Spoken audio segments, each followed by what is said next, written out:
The first light of dawn spread across the vast African savanna as a dusty jeep rolled along a rough dirt track, cutting through the endless grasslands.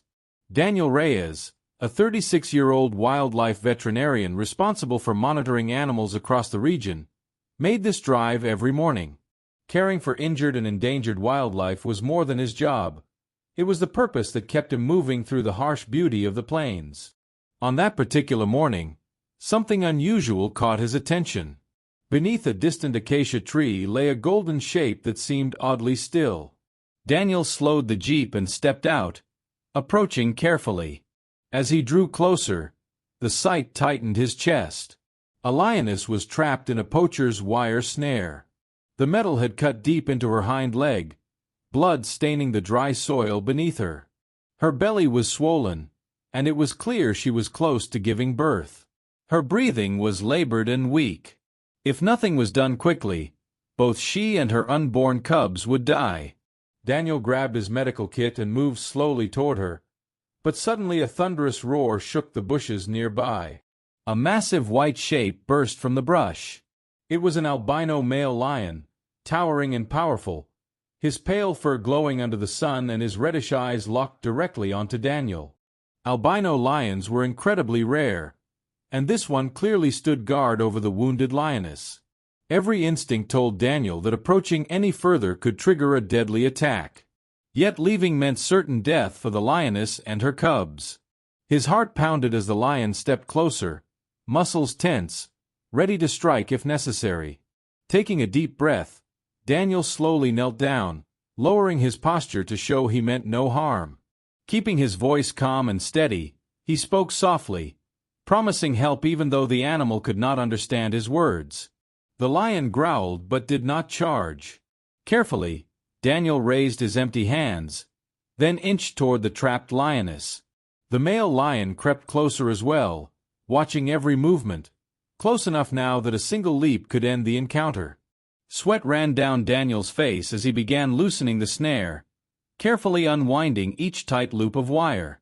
The lioness groaned in pain, and each sound made the male lion step nearer, yet Daniel forced himself to remain focused. Minutes stretched into nearly half an hour before the final knot finally loosened and the cruel wire slipped free. Quickly Daniel cleaned the wound, stopped the bleeding, and wrapped the injured leg.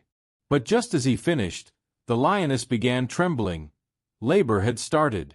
Realizing she would not survive giving birth there, Daniel radioed urgently for a rescue transport. When the medical team arrived, they carefully lifted the exhausted lioness onto a stretcher and loaded her into the vehicle. Throughout it all, the albino lion watched silently from a few yards away. As the vehicle sped across the rugged terrain toward the wildlife hospital miles away, Daniel glanced behind them in disbelief. The albino lion was running after the truck, keeping pace across the dust and heat, unwilling to abandon his mate. Mile after mile he followed until they finally reached the hospital. There he waited outside through rain and darkness while surgeons performed an emergency procedure. Hours later, before dawn, the operating room doors opened with good news. The lioness had survived and delivered 3 healthy cubs, each one albino like their father. When the recovering mother and her tiny cubs were brought outside, the white lion approached carefully, touching noses with her and sniffing each cub gently, his body trembling with relief. Daniel watched silently as the family reunited before slowly returning to the wild together. A year later, while driving through the same region, Daniel's jeep overturned after hitting a deep rut, leaving him injured and stranded. As night approached, a pack of hyenas began circling him.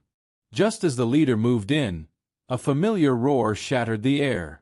Charging through the fading sunlight came the same albino male lion and his mate. Together they drove the hyenas away in a fierce clash before calmly approaching the injured man they seemed to remember. Soon the rescue team arrived, and the lions quietly disappeared back into the savannah with their now-grown cubs. Daniel watched them vanish into the golden horizon, humbled by a bond that needed no words.